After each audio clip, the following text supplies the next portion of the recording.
Shalom untuk kita semua, Aminah. Saudara-saudara yang dikasih dalam nama Yesus Kristus, mari kita buka firman Tuhan, berita sukacita buat kita pada hari ini yang tertulis di dalam Zakaria pasal yang ke-9 ayatnya yang ke-9 sampai dengan ayatnya yang ke-10. Saya akan membacakan buat kita semuanya. Kedatangan Raja Damai. Bersorak-soraklah dengan nyaring, hai putri Sion. Bersorak-soraklah, hai putri Yerusalem. Lihat, rajamu datang kepadamu. Ia adil dan jaya. Ia lemah lembut dan menunggang seekor keledai. Seekor keledai yang muda, anak keledai betina. Aku akan melenyapkan kereta dari Efraim dan kuda dari Yerusalem. Busur perang akan dilenyapkan. Ia akan memberitakan damai kepada bangsa-bangsa. Wilayah kekuasaannya akan terbentang dari laut sampai ke laut dan dari sungai Efrat sampai ke ujung bumi. Demikian pembacaan firman Tuhan. Bapak Ibu, Aminah, saudara-saudara yang dikasihi dalam nama Yesus Kristus, apa yang dapat kita perhatikan dalam kehidupan tentang bersorak-sorak?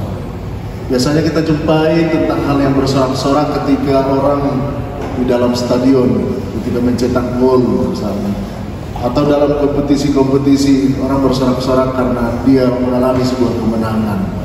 Dan kemenangan inilah yang mau diberitakan kepada kita di minggu Advent yang kedua, supaya di dalam kehidupan kita dalam masa penantian kita tidak lagi merasa kesepian dan kesendirian dalam hidup kita, tapi kita merasakan tepuk tangan, sorak-sorak yang gembira dalam hidup kita.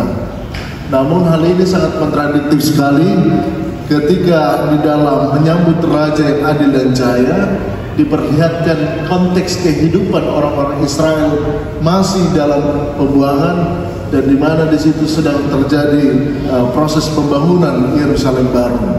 Apa yang boleh kita lihat di situ, Aminah? Dalam konteks kehidupan orang-orang Israel masih ada kemiskinan, masih ada penindasan, masih ada kegalauan di dalam kehidupan mereka untuk menyambut Yerusalem baru. Dan tentunya hal ini sangat sulit bagi memposisikan diri sebagai manusia bersuka cita, marolo-polo, karena Raja itu sudah datang. Raja yang dinantikan itu akan datang dalam sebuah nubuatan dalam Zakaria ini. Lalu apa yang kita boleh perhatikan dalam firman Tuhan pada saat ini? Diperhatikan bahwasanya kehidupan ini diajak, sekalipun kita dalam keadaan susah, sekalipun kita dalam keadaan kalut, sekalipun kita dalam keadaan kekhawatiran, kita diajak bahwasanya ada penolong di dalam kehidupan kita, yaitu Yesus Kristus. Itulah yang menjadi tipologi kehadiran Allah yang akan datang di bangsa Israel, yang dimananya ada keadilan dan kejayaan. Apa yang mau ditunjukkan? Bahwasanya Allah akan menghentikan peperangan, Allah akan menyudahi hukumnya, Allah akan menyudahi setiap perbuatan-perbuatan Israel yang tidak taat kepada Tuhan. Namun busur itu menandakan perdamaian, dihentikanlah peperangan, penindasan bagi orang-orang yang memiliki sukacita dan pengharapan di dalam Tuhan. Karenanya saudara-saudara yang dikasihi dalam nama Yesus Kristus, justru ini juga ajakan bagi kita untuk bersukacita dalam merayakan Advent yang kedua. Karena Tuhan tidak lagi mengingat dosa-dosa kita. Tuhan akan menghentikan segala Tuhan menghentikan segala hukum. Tuhan menghentikan segala penghukuman bagi Israel dan juga kepada orang-orang yang berdosa. Karena inilah menjadi sukacita, alasan kita untuk bersukacita, untuk menyambut kedatangan dalam nubuatan Sang Raja. Dalam pengharapan ini umat dipersiapkan Raja yang akan datang. Dia datang dalam kerendahan hatian. Dia datang bukan dalam konteks yang dipikirkan oleh orang-orang Israel, menjadi seorang raja dengan membawa pedang, membawa lencana, membawa peralatan perang yang lengkap, dan dia adalah raja yang sangat-sangat berwibawa dan bisa memimpin peperangan dan memenangkan peperangan. Namun kita lihat kehadiran Juru Selamat itu, dia hadir dalam posisi yang rendah. Dia hadir dalam posisi menjadi anak yang lahir di kandang domba. Ini menunjukkan bahwa kita kerendahan hatian inilah yang menjadi semangat kita untuk bersuka cita. Justru dalam kerendahan hatianlah kita bisa melihat sukacita yang daripada Kristus Yesus itu sendiri. Amanginah saudara-saudara yang dikasihi dalam nama Yesus Kristus, karenanya kata jaya di sini yang tepat diterjemahkan dengan istilah selamat, yang menyelamatkan. Kejayaan dan keadilan Tuhan menghadirkan keselamatan bagi kita orang-orang yang berdosa. Kehadiran dalam bentuk kerendahan hatian Kristus Yesus dalam rupa manusia, Allah yang hadir dalam rupa manusia ini, justru ini menunjukkan sikap tawaran bagi kita untuk supaya kita bisa bersuka cita. Kalau justru Allah yang kita sembah itu hadir dalam bentuk Raja yang super duper, yang maha kuasa dalam bentuk kerajaan, justru di sini maka tidak ada pengampunan. Justru di sini banyak yang mengalami hukuman. Justru di sini banyak yang mengalami kehidupan penindasan oleh karena raja yang datang. Tetapi dalam posisi terendah, bahkan mengambil posisi yang lebih rendah daripada kehidupan normalnya dalam sosial budaya pada saat itu dan juga pada saat ini. Tapi Kristus hadir untuk mau mengajar pada kita kerendahan hatiannya lah, justru ini menawarkan sukacita bagi kita. Ternyata kita bisa dirangkul oleh Allah dalam kerendahan hatiannya. Amanginah saudara-saudara yang dikasihi dalam nama Yesus Kristus, dalam bentuk kelemah lembutan ini diajarkanlah kepada kita tentang bagaimana kita menghadapi setiap konflik, menghadapi setiap permasalahan, menghadapi setiap persoalan-persoalan dalam kehidupan kita dengan melihat dari posisi yang merendahkan hati. Justru kita akan melihat banyak sukacita di dalamnya. Tapi kalau kita melihat hal ini dalam posisi yang tinggi hati, dengan kemampuan kita, dengan keberadaan kita, justru kita sulit untuk melihat sukacita yang daripada Kristus Yesus. Kita sulit untuk melihat bagaimana cara Tuhan menolong kita, sulit untuk melihat bagaimana cara Tuhan mengurapi kita, dan sulit untuk melihat damai yang hadir di dalam kehidupan kita. Amanginah saudara-saudara, karena itulah Zakaria dipilih oleh Tuhan untuk menyampaikan perpanjangan tangan Tuhan. Zakaria menyampaikan tentang kesaksian ini, ada sebuah restorasi komunikasi yang Allah berikan kepada umat Israel yang mati pengharapannya, yang mati dalam kekhawatirannya, yang tidak memiliki harapan masa depan dalam kehidupannya. Tapi orang yang masuk dalam gerbang gapura-Nya Tuhan, dia akan melihat ternyata masa depanku digaransi oleh Tuhan. Ini yang menjadi semangat bagi kita. Ketika kita melihat masa depan kita itu menjadi buntu, tetapi ketika kita hidup di dalam Tuhan, masa depan kita dibukakan harapan cerah, dan ini memberikan sukacita bagi orang-orang yang terbuang pada saat itu, orang-orang yang yatim piatu pada saat itu, orang-orang yang merasa tertindas pada saat itu. Dan inilah aspek kekuasaan Allah menaklukkan segala kekhawatiran di dalam kehidupan kita. Oleh karenanya, marilah saudara-saudara yang dikasihi dalam nama Yesus Kristus, inilah semangat penantian, inilah semangat sukacita bagi kita. Kita melihat bahwasanya harapan dalam ketika hidup kita, wah, sudah angka permasalahan, sudah nenek hadapi di masa kita. Tetapi firman Tuhan mengatakan selalu baru setiap hari, selalu baru setiap hari, dan selalu mempunyai pengharapan bagi orang yang bergantung kepada Tuhan. Yang berikutnya, mengenal saudara-saudara yang dikasihi dalam nama Yesus Kristus, kehadiran Yesus Kristus, dia menghadirkan kerajaannya terletak pada kasih kelemah lembutan. Kelemah lembutan yang dimasukkan di sini bukanlah tentang kelemah gemulaian, tetapi dia hadir Allah yang berkuasa itu, dia mau merendahkan dirinya dan menjadi hidup dalam penindasan umat manusia itu sendiri. Semangat inilah yang menjadi kita untuk menghadapi pergumulan dalam sukacita yang menimpa. Ketika kita merasa hidup kita yang paling menderita di dunia ini, ternyata Kristus Yesus sudah mengambil penderitaan itu. Ketika kita merasa diri kita adalah satu-satunya yang membuat harapan putus asa dalam kehidupan kita, kali ini kita melihat sosok Kristus ternyata jauh lebih menderita dari apa yang kita rasakan. Karenanya amanginan daftar patudus dirita penderitaata pargulata aka utangta maradopon hutang na digarar Yesus di jasa gulita.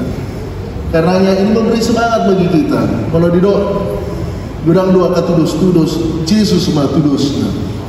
Yesus adalah gambaran Allah yang adil dan jaya yang memberikan kelemah lembutan. Kelemah lembutan itu dalam terjemahan aslinya adalah manusia dalam bentuk yang ilahi dan mau disiksa dan mau dianiaya. Karenanya bentuk keledai di sini ini menunjukkan bentuk manusia melihat kehadiran anak-anak Allah itu sebagai orang-orang yang tampak bodoh. Keledai itu digambarkan seperti yang tidak punya kekuatan, yang tidak punya power, tidak punya kecepatan lari. Tetapi keledai yang bodoh ini menunjukkan tentang ketaatan seorang anak Allah. Dan dalam masa sukacita Advent inilah mau ditawarkan bagi kita, marilah kita juga taat untuk datang kepada Tuhan dalam ketaatan Kristus kepada Bapanya di sorga. Karenanya inilah menjadi semangat Advent yang kedua ini, menjadi pekerjaan Sang Damai yang mengundang kita untuk bergembira dalam ketaatan ini. Jadi tidak ada lagi sungut-sungut, tidak ada lagi sungut-sungut untuk anak-anak sekolah ketika dia mau berangkat sekolah. Tidak ada lagi sungut-sungut bagi kita yang saat ini bisa menikmati studi. Ya, kita boleh bersyukur banyak orang yang tidak punya kesempatan untuk bisa belajar. Jadi parhasi yang penting. Dan ini banyak orang cabut di sekolah, tidak memanfaatkan waktu dengan tepat untuk kuliahnya.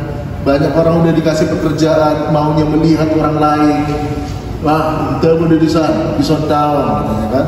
Akhirnya selalu hidupnya dalam penderitaan oleh karena tidak menikmati ketaatan dalam setiap pekerjaannya. Dung menganggur dohonong nama aja susah nayati, soalnya doa api nama ulu nanti hijab Tuhani yati. Karena tidak hidup dalam ketaatan itu, tapi Kristus mencontohkan kehidupan. Dia memakai menunggangi seekor keledai. Ini menunjukkan kerendahan hatian, menunjukkan keledai ini adalah bentuk rupa ketaatan Allah dalam dia mau merendahkan diri. Jadi kita kamanginang mulu dinilai cuma pehita sioto bodoh yang kita lakukan karena kita mengikuti Tuhan, oleh karena kejujuran kita, oleh karena ketaatan kita, oleh karena peribadahan kita kepada Tuhan, oleh karena doa dan kehidupan berpuasa kita kepada Tuhan. Dunia menganggap kita bodoh, tetapi yang bodoh itu justru dipakai oleh Allah. Keledai yang bodoh yang tidak dianggap sebagai punya superpower kekuatan untuk mengangkat, untuk lari, untuk berpacu, tetapi dalam ketaatan itu diperhadapkanlah pujian Hosana bagi anak Allah, anak Daud. Inilah menginang justru pengharapan itu diperjukan bagi kita. Semakin orang merendahkan hati, mau tarida mau atau ibadah belum tentu dalam kualitasnya juga otong, tetapi justru dalam kerendahan hatian orang dipenuhi oleh berkat hikmat yang daripada Tuhan. Saudara-saudara yang dikasihi dalam nama Yesus Kristus, dapat pudima firman Tuhan mengajak kita dalam pengorbanan diri Yesus Kristus menyelamatkan umat manusia.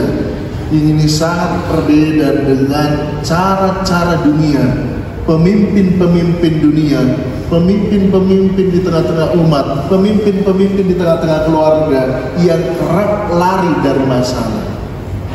Tapi dia hadir dengan raja yang adil dan menyelesaikan setiap peperangan konflik itu untuk memberitakan damai kepada bangsa-bangsa. Yesus Kristus dia mau pasang badan, Allah kita dia mau pasang badan untuk menyelamatkan umatnya dari keberdosaannya. Allah yang sungguh luar biasa itu dia mau pasang badan di dalam umatnya, memikul setiap beban-beban persoalan di dalam hidup ini. Karenanya mengenai saudara-saudara, inilah yang membuat menciptakan sebuah perdamaian itu sendiri. Namun kerap kita lihat justru ini menjadi kontradiksi, hal yang berbeda versus dalam kehidupan kita. Karena banyak juga para pemimpin-pemimpin keluarga tidak bertanggung jawab dengan keluarganya, ya kan? Gabi mulu jado inatei bang lului akan ngolu-ngolu. Makanya setiap konseling saya bilang, para laki-laki bertanggung jawab untuk menafkahi, untuk menghidupi keluarga. Ya, karenanya mengingat mulu berua hidup penopang, penolong, ya kan, bukan menjadi sumber primer itu sendiri. Kita lihat bagaimana Allah yang dalam bentuk Kristus Yesus, dia pasang badan, ya, dia mau berkorban untuk ada sebuah pengharapan baru. Allah ini dihita kamengan orang bagian Yesus Kristus. Karenanya kalau tanggal 22 perayaan Hari Ibu, perayaan Kartini sangat-sangat meriah dibandingkan perayaan ayah, ya kan? Justru ini mengingatkan kita, para ayah, para orang tua, agar menjadi pasang badan, berkorban untuk keluarga, berkorban untuk masa depan anak-anak, berkorbanlah untuk kehidupan, agar terjadi kecerdasan keluarga itu semakin dekat kepada Tuhan. Nah, Zakaria artinya Allah mengingat kita dengan dia mau berkorban, dia mau memberikan hidupnya kepada kita. Karena itulah kalau kita lihat apalagi di hutan ini, memudahkan dotik ya kamata tulapong inata tu balian. Nah, buita ida kan di Sipahutari. Nah, inata lagi bertanam lagi manuan emi, tanam tadi di sini. Do denak di sini. Bayangkan, inilah juga menjadi pemahaman bagi kita, terutama dalam baptisan. Dan gabe lagi gabe boban di hangguluan. Nah, ini justru hal-hal yang terbalik. Justru diberikanlah akabawedo balim. Ini justru mengingatkan tugas dan tanggung jawab alai monon ngamar sahib matai dan mulai kumbaksa saudara. Nah, ini artinya dari Tuhan Israel itu pulihkanlah diri unang alai manusia dari mana. Dan ini dipakai maguguna, dipakai mapabino Tuhan, napi nasa di bata di bagasan pulihkan. Karenanya marilah kita sambut Advent yang kedua ini dengan sukacita. Kita percaya setiap persoalan ada jalannya. Tuhan telah memberikan jalan bagi kita keledai itu, agar kita mau menunggangi keledai itu dengan ketaatan, dengan ketukunan, dengan sukacita. Karena ketika kita berjalan dalam ketaatan bersama Tuhan, Tuhan juga hadir bersama-sama kita di keledai muda itu, sehingga energik itu terus bisa berjalan di dalam orang-orang yang putus harapan. Dia terus diberikan semangat karena keledai muda untuk menunjukkan keenergikan Allah bersama-sama orang yang taat. Dia akan terus tekun dalam menjalani sukacitanya bersama Tuhan. Tidak ada lagi kekhawatiran, tidak ada lagi duka yang terus meliputi dalam kehidupan kita. Sukacita itu terus menanti dalam harapan. Orang-orang yang dalam keadaan sakit teruslah bersukacita di dalam Tuhan. Orang-orang yang memiliki putus asa teruslah bersukacita dalam Tuhan. Tetaplah hidup dalam pengharapan kita. Tuhan memberkati. Amin.